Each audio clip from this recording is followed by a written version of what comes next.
Good morning. It is. It is. So I want to talk a little bit about meditation. So if we can be, do, or have everything that we want to get ahead of it, how can I use that to help breathe away resistance or eliminate the things that are maybe holding me back? Because when you meditate, you quiet your mind, and when you quiet your mind, you stop thought, and when you stop thought, you stop resistant thought, and when you stop resistant thought, you have access to what's in your vortex. So how can I carry that on through the day and not just for that 15 minutes? Well, maybe you can't, but you don't worry about that, because that is resistant thought. Next. Just catch a snatch of it here and a snatch of it there and a snatch of it there. Just do your best. Just tilt the scale just a little bit, and it won't take long, because you see, right now to you it just sounds like someone excited about something who seems like they know what they're talking about. But when you take the time to meditate or to make lists of positive aspects, and you are certain, or you feel pretty good that you are resistant free, and then an idea bubbles up or roars up from your vortex, and you follow through with it, and you receive the immediate reward of feeling great. That's the first thing that will happen. A moment of clarity, or a moment of insight, or a moment of euphoria, or a moment of interest. Doesn't matter what label you give it, it feels really good to you. And then another, and then another. We're not asking you to expect it to bubble up and manifest. We're asking you to allow it to bubble up and feel it, and acknowledge that you feel it, and milk it as long as you can, and see what else it turns to before your practical mind gets involved and you start introducing resistance into the equation. That's the game you want to play. How long can I go resistant free? But even when you play that game, now you make it resistant right from the get-go, because you're trying to be perfect. You don't have to be perfect. You don't have to only think pure positive thoughts. Your contrast served you. That's how all the ingredients got into your vortex, and your inner being knows what that all adds up to, the lifetimes of glorious experience that adds up to. We called this gathering for a while the science of deliberate creation, but you were too heavy on the thinking part. And then we began calling it the art of allowing, the art of receiving, the art of every now and again getting into the receiving mode, so that you can receive an impulse about something. Don't you have experiences that you could tell one another about how you cared about something? Maybe something caused you to worry about it, and you cared about it, and then you were carefree, or maybe you don't even remember that part, but you turned a corner and there it was, and it just felt like it came out of nowhere. And we want you to know that things are ready to come out of what you think is nowhere all the time. Great ideas are ready to come out of what you want to call nowhere, because they're not coming out of the tangible piles that you've been gathering. They're coming out of the intangible, non-resistant, well-stocked kitchen, stocked by only the ingredients that you want. And so it's about getting into the receptive mode is everything. But in order for you to know how important it is and feel the power of it, first you have to accept that your life has been serving you, and that you've put many decisions and requests and goals and hopes and dreams there, and that they are ready for you. When we say, you said it back to us, you can be or do or have anything that you desire, and you've been putting it into your vortex in bits and pieces, but you don't have the ability to look into it and see everything that is what you want to call potential. We want to call it a done deal. And your inner being will inspire you according to your path of least resistance. Let's say that you have something that you really want, but you are really thinking in opposition of it, and your inner being knows that you want it and knows where you stand vibrationally. Your inner being will offer you impulses that will guide you around your resistant thought. You did that with your children when they were little. Do you remember? When you knew that there was that thing that they always wanted to do in that store, do you remember you never took them down that aisle? You always took them on a path of least resistance, a path that you felt would be a more comfortable experience for them and for you. And so it's the same sort of thing. Your inner being knows. Do you meditate? Do you? Do you quiet your mind?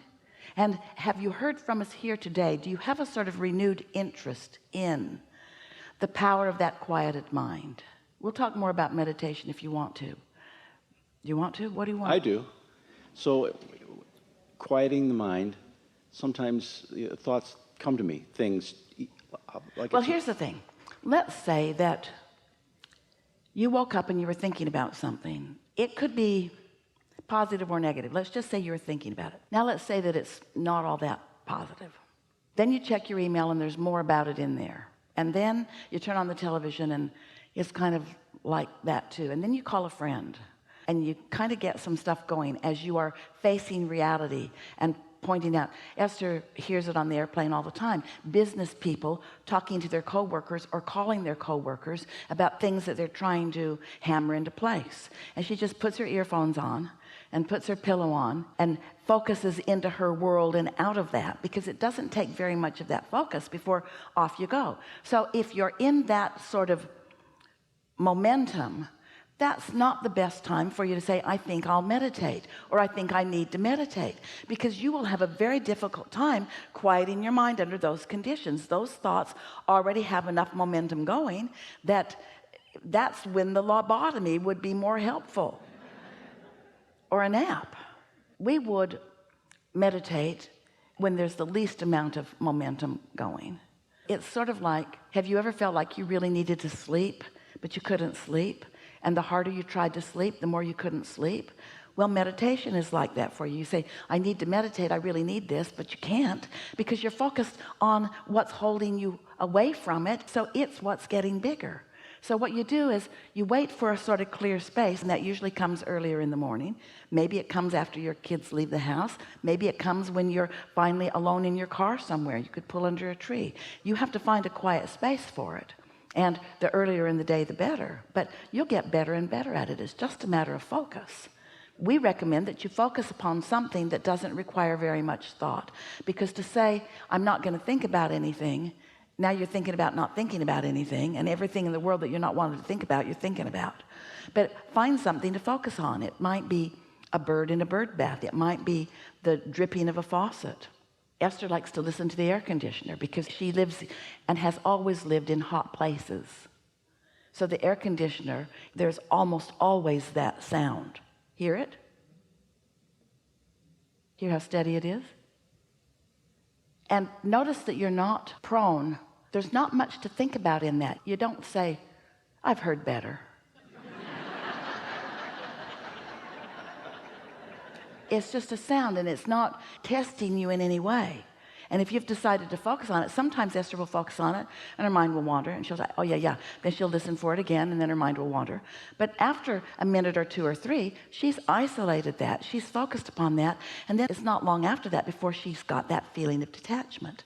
And do you know, you could meditate for 15 or 20 minutes. That's as long as we would encourage for any one setting, once a day. You could meditate for 15 or 20 minutes, and you might only catch that feeling of detachment the last minute or two or three. That's enough.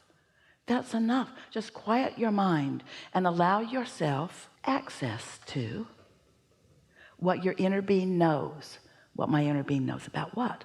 What your inner being knows about all the things you want and what you are most likely to receive a thought about now. Sometimes if you are in an urgent situation where you're about to take a step or turn into traffic or do something that is critical to your experience, when it's a strong intention like living longer, sometimes even in resistance, your inner being can offer you an impulse, and you will do something that you didn't even know you could do. Have you had those experiences? I handled my car better than I've ever handled it. I just can't even believe what happened. But it's so much easier to prepare yourself to be in the receptive mode. It's so much more fun. You have so much more control. So did we answer your question about meditation? Just one other question. Does Esther receive lists?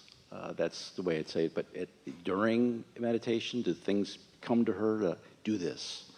Get an impulse to do that, or write this down, or if you're there, you're not really detached. Esther knows how to get into that receptive mode, like right here and now. She's in the receptive mode. So she's quieted her mind She's allowed her vibration to rise to the frequency of us, so she's vibrationally compatible with us, and every intent we have, she's translating. And so you might say that we don't offer her lists of things to do. She's the list maker. We're usually wanting to inspire her not to feel the trauma of the list. The list overwhelms. The list is all about action. The list is about puny, paltry, mediocre creation. That's not what we teach. You're not ever going to get a list from us. What you will get from us is a feeling of invincibility. What you'll get from us is an idea that just feels good. What you'll get from us is a feeling of empowerment. But you see, until you actually get detached a few times through meditation, or however you do it, appreciation does it too, and then actually feel an impulse occur to you. And the thing is, you want them to be writing on the wall, burning bushes, change the world kind of impulses. Go here, dial 4876922, and whoever answers, get their address and go right over there and look in their left-hand pocket and pull out their lottery ticket and run away with it because it's a winner. That isn't the kind of impulses that you're getting. But once you receive this impulse and you recognize the freshness of it, and most important, you recognize, until you feel, oh, we want this so much for you, until you feel the power of non-resistant moment, even if it only lasts 10 seconds, then these are just so many words. But once you feel that, and then have the momentum of it and the wherewithal to follow through with it, and then you see that it leads to this, and it leads to this, and it leads to this, and it leads to this, and you have that joyous journey, which we keep wanting to say is really what you want, and you keep saying, yeah, I want the joyous journey too, as long as it's leading me to the destination that I want. Yeah, I want the joyous journey as long as it's leading me to the destination that I want. We're speaking it so fast you can't even hear the words because you're so eager to get to the destination that you want. Oh, yeah, I'm willing. Well, just cool your jets. Cool your jets. Just relax and enjoy. Enjoy the freshness. Enjoy the clarity. Clarity is power. Can't you feel that in yourself? Don't you know, even in your own house, you get up, you have things to do, maybe you're going to get on a trip. Have you ever just run around in circles? And it's a miracle that you even made the plane. Haven't you had a day like that? And haven't you also had a day when you're usually by yourself when you have this kind of day, but where everything just falls into place? The traffic parts for you, everyone's nice to you, you have extra time, you just feel good about where you are. We want your lives to be calm and clear. We want them to be sure and full of all of these good feelings. And this is what this powerful receiving is about. Letting yourself receive, letting yourself be the vibrational equivalent of your inner being, where all of your power is. And now we're just going to tell you something. We love you so much. You hardly meet a human who is 10% of that. Hardly ever. And when you do, you are amazed.